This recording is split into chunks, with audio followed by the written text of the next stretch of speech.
Yung mga kaprobinsya, ito yung kahapon na kinapon ng DA. Ayan mga kaprobinsya, hindi siya na kahapon, hindi siya kumain. So ngayon hindi rin siya kumain mga kaprobinsya. Tapos hindi na siya na tumatayo. Ayan o, ganyan lang siya mga kaprobinsya.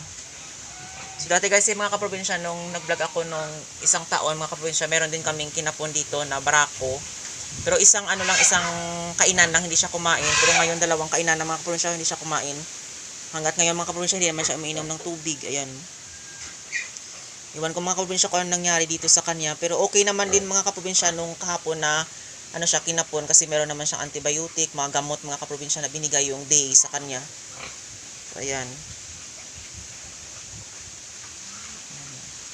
So, sabi ng ng nagkapon mga kaprobinsya is babantayan daw kung mag-okay din yung kanyang yung kanyang pakiramdam, at kapag hindi kumain is magtawag lang doon ulit sa kanya. At pupuntahan niya dito at tingnan kung ano nangyari sa baboy na ito mga kaprobinsya. Ayan o, kawawa talaga. So yan mga kaprobinsya, isang taon pa lang ito yung barako na ito kinapon dahil matapang mga kaprobinsya. Ayan o, kasi hindi nasanay na tinatalian. So malaki na siya nung tinalian mga kaprobinsya. Unlike kay Buri mga kaprobinsya na bata pa si Buri, sinasanay na siya na tinatali sa sa puno ng kawayan. Ayan o, nagaganyan lang siya. Ayan o, parang hindi siya makatayo. Ayan. Ayan. So yan dito naman, yan nilipat na dito. Yung isang inahin. Malapit na itong mga anak. Malaki na yung kanyang kanyang didi. Ayan, yung tiyan. Ayan, tapos na silang kumain dito. Mabilis lang kumain. Ayan. Doon. Ilang days na lang ito. Babantayan natin mga anak na ito mga kaprobinsya.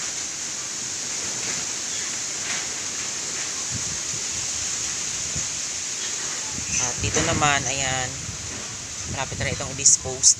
Sa katapusan na rin ito ng January mga kaprobinsya.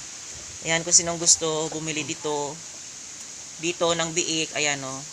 Ayan. 6,000 po itong bintahan nila ng biik. Crossbreed po ito sa Durok. Ayan, kaya malaki mga kaprobinsya yung kanyang anak. Ayan. Siguro yung mga maliliit may tawad pa, pero yung mga malalaki na ito mga kaprobinsya is 6,000 talaga yung kanilang yung kanilang pagbebenta.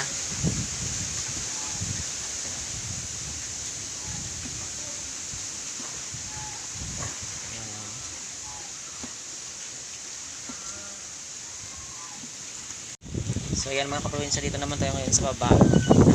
Sila. So ito yung isa na ito makulit. Iba nila yung dingding sa gilid nito, yan. At pumasok dito. Yan, sama-sama na sila dito.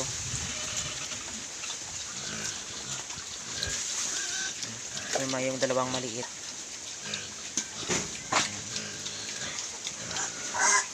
So yan mga kaprobinsya, maraming salamat sa walang sawang pagsusupport at panonood nyo sa aking YouTube channel. And don't forget to like, share, and subscribe to my YouTube channel. Thank you for watching and happy farming.